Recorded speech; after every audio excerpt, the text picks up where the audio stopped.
Hello guys, welcome to my channel S Priya academy. आज का topic है बौद्ध धर्म। आशा करती हूँ कि आपको इस बिना स्किप किए हुए देखेंगे और आपको ज़्यादा से ज़्यादा अच्छा लगेगा। जो भी ये बौद्ध धर्म के बारे में जो है हम पूरे डिटेल्स में बताएंगे और इसका दो वीडियो बनेगा, दो एपिसोड बनेगा। तो पार्ट 1 एपिसोड ये है, पार्ट 2 कल आएगा। तो गाइस आशा करती हूँ कि आपको ये वीडियो अच्छा लगेगा। तो चलिए लेट्स स्टार्ट। क्वेश्चन है, बौद्ध धर्म के संस्थापक कौन थे? बौद्ध धर्म के संस्थापक गौतम बुद्ध थे।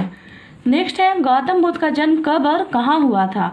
तो गौतम बुद्ध का जन्म 563 ईसा पूर्व में कपिलवस्तु के लुम्बिनी नामक स्थान पर हुआ था। नेक्स्ट क्वेश्चन है, गौतम बुद्ध की माता और पिता का नाम क्या है? माता का नाम माया देवी और पिता का नाम शुद्धोधन था। नेक्स्ट क्वेश्चन है, गौतम बुद्ध की माता जी की मृत्यु कब हुई थी? गौतम बुद्ध के जन्म के 7वें दिन के बाद ही उनकी माता जी यानी कि माया देवी जी का मृत्यु हो गया था। नेक्स्ट क्वेश्चन है, गौतम बुद्ध के सौतेली माँ का नाम क्या था?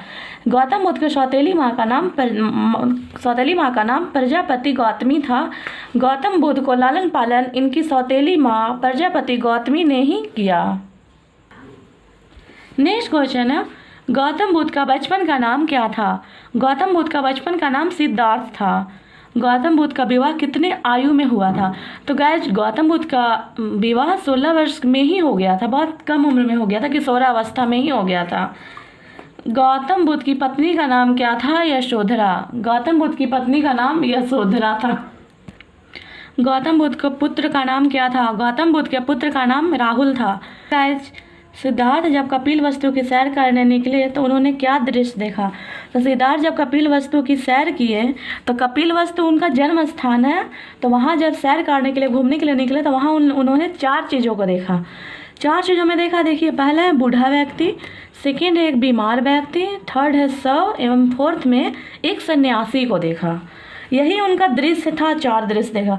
अब है नेक्स्ट क्वेश्चन, सिद्धार्थ ने गृह त्याग क्यों किया?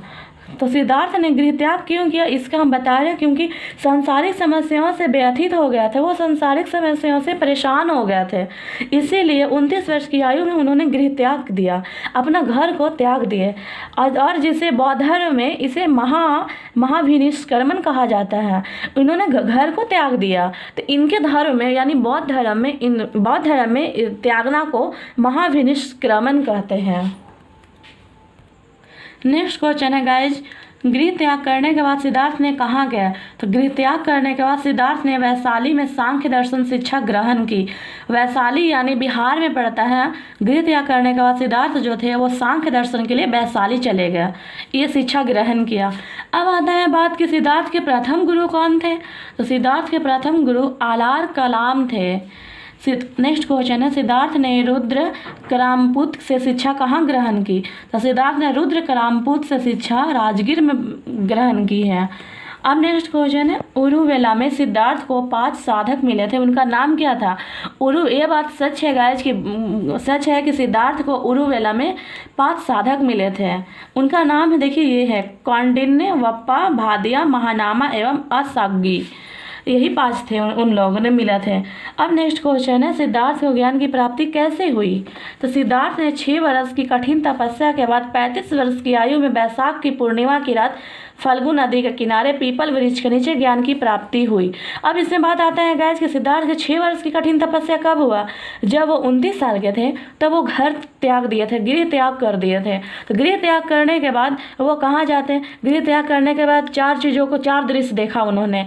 बीमार व्यक्ति, बूढ़ा व्यक्ति, बीमार आदमी, फिर देखिए शव को और सन्यासी को देखा। तो इसी से उनको प्रेरणा मिली, इसी से उनको मतलब वो मोटिवेट हुए और उन्होंने 6 वर्ष की कठिन तपस्या की। तो 29 साल से 6 वर्ष यानी 35 वर्ष की आयु में उन्हें वैशाख की पूर्णिमा की रात फल्गु नदी के किनारे पीपल वृक्ष के नीचे ज्ञान की प्राप्ति हुई। यानी कि पूर्णिमा की रात फल्गु नदी के किनारे। फल्गु कहाँ पड़ता है? तो फल्गु नदी गया में पड़ता है, गया में है। विष्णुपद के पास जो नदी है वो फल्गु नदी, यानी गया डिस्ट्रिक्ट, गया जिला है, गया जिला के पास ही फल्गु नदी है, गया जिला में ही है फल्गु नदी। तो फल्गु नदी के किनारे पीपल वृक्ष के नीचे ज्ञान की प्राप्ति हुई सिद्धार्थ को। अब नेक्स्ट क्वेश्चन है गाइज, अब नेक्स्ट क्वेश्चन है, ज्ञान की प्राप्ति के बाद सिद्धार्थ किस नाम से जाने गए? पीपल के वृक्ष के नीचे जो ज्ञान की प्राप्ति हुआ था फल्गु नदी के किनारे पीपल के वृक्ष के पास से, तो उनका नाम सिद्धार्थ से किस नाम से जाने लगे? तो उनका नाम बुद्ध सब कोई बोलने लगे, क्योंकि बौद्ध धर्म के थे, उनका नाम बुद्ध पड़ गया। और वो जो स्थान था जहाँ पे उनके जो पीपल वृक्ष के नीचे ज्ञान की प्राप्ति हुई थी, वह स्थान बोध गया कहलाने लगा। बोध गया कहाँ है गाइस? बिहार में गया जिला के अंदर आता है बोध गया इंटरनेशनल जगह है, आपको पता होना चाहिए, यह पता होगा भी आप लोगों में से बहुत लोगों को। नेक्स्ट क्वेश्चन है, बुद्ध ने अपना प्रथम उपदेश कहाँ दिया? बुद्ध ने अपना प्रथम उपदेश सारनाथ में दिया, जिसे बौद्ध धर्म में धर्मचक्र प्रवर्तन कहलाता है। देखिए, बुद्ध ने अपना प्रथम उपदेश सारनाथ में दिए, और सारनाथ में देखिए बौद्ध धर्म में क्या कहा जाता है? तो बौद्ध धर्म में कहा जाता है धर्मचक्र प्रवर्तन, यानी धर्मचक्र प्रवर्तन कहलाता है बौद्ध धर्म में। अब नेक्स्ट क्वेश्चन है गाइस, बुद्ध ने अपना उपदेश किस भाषा में दी? तो बुद्ध जो थे अपना उपदेश पाली भाषा में दी। अब गाइस आप लोगों को बोलेगा बुद्ध कौन थे?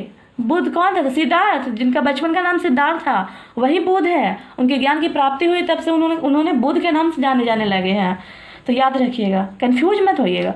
और नेक्स्ट क्वेश्चन है, बुद्ध ने अपना उपदेश किस किस राज्यों में और देशों में दिया? तो बुद्ध जो थे वो अपना उपदेश कोसल, वैशाली और कौशाम्बी एवं अन्य राज्यों में दिए। नेक्स्ट क्वेश्चन है, बुद्ध ने अपना सर्वाधिक उपदेश कहाँ दिए? बुद्ध ने अपना सर्वाधिक उपदेश कोसल देश की राजधानी श्रावस्ती में दिए। याद रखिएगा, यहाँ पे आपका 2 क्वेश्चन हो जाता है। कोसल देश की राजधानी कहाँ है? तो श्रावस्ती। अब बुद्ध ने अपना सर्वाधिक उपदेश कहाँ दिया? तो कोसल देश की राजधानी श्रावस्ती में दिए। हम डायरेक्ट श्रावस्ती भी बोल सकते थे, लेकिन हम यहाँ पे लिखे हैं कोसल देश की राजधानी श्रावस्ती, क्योंकि आपको ये इससे 2 क्वेश्चन का बारे में आपको पता चलेगा। तो श्रावस्ती का राज्य कहाँ है? श्रावस्ती राजधानी है। श्रावस्ती का राज्य कहाँ है? तो कोसल देश, याद रखिएगा। नेक्स्ट क्वेश्चन है गाइस, बुद्ध की प्रमुख अनुयायी शासक कौन थे? तो बुद्ध के प्रमुख अनुयायी शासक बिंबिसार, उदयन तथा प्रसेनजित थे। अब देखिए गाइस, जब कहा जाएगा कि बुद्ध की मृत्यु कब हुई और कहाँ हुई, तो देखिए बुद्ध की मृत्यु 80 वर्ष की अवस्था में हुई, यानी कि 483 ईसा पूर्व में कुशीनगर, देवरिया, उत्तर प्रदेश में चून द्वारा भोजन ग्रहण करने के बाद हुई। चून द्वारा जो थे भोजन ग्रहण करने के बाद उन्होंने 80 वर्ष की उम्र में उनका मृत्यु हुआ, जिसे बौद्ध धर्म में महापरिनिर्वाण कहते हैं। तो बौद्ध धर्म में देखिए, सब धर्म में अपना अलग अलग भाषा होता है गाइस, तो अलग अलग भाषा, तो उसी तरह बौद्ध धर्म में महापरिनिर्वाण कहते हैं।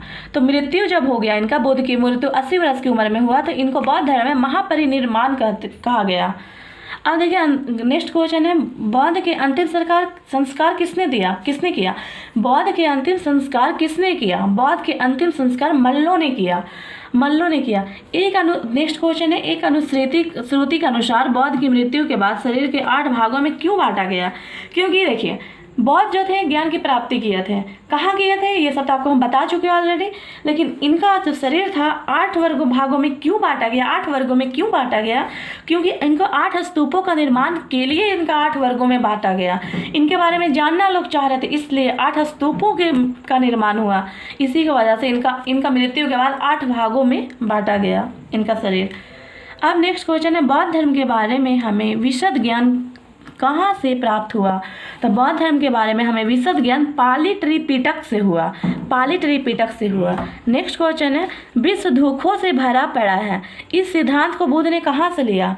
तो बुद्ध जो बोलते थे कि विश्व दुखों से भरा पड़ा है, सही बात है। आदमी कितना भी पढ़ लिख जाए, कितना भी कमा ले, कितना भी, उसके पास कुछ ना कुछ की कमी होता है, चाहे वो पैसा की कमी हो या कुछ ना कुछ की कमी हमेशा रहता है। गरीब के पास पैसा नहीं है, अमीर के पास पैसा है तो और अमीर बनने की चाहत है, गरीब के पास थोड़ा पैसा है तो उससे और लगता है कि हम उस लेवल तक जाए, लोअर है तो मिडिल क्लास सोचता है, ऐसे सोचता है। तो इसलिए बुद्ध ने ऐसा बताया, ये मतलब बुद्ध ने अपना सिद्धांत दिया कि विश्व दुखों से भरा पड़ा है। तो ये कहाँ से लिया गया, किस सिद्धांत से लिया गया? तो ये जो था उपनिषद से लिया गया है। बुद्ध, नेक्स्ट क्वेश्चन है, बुद्ध के अनुयायी कितने भागों में विभाजित थे?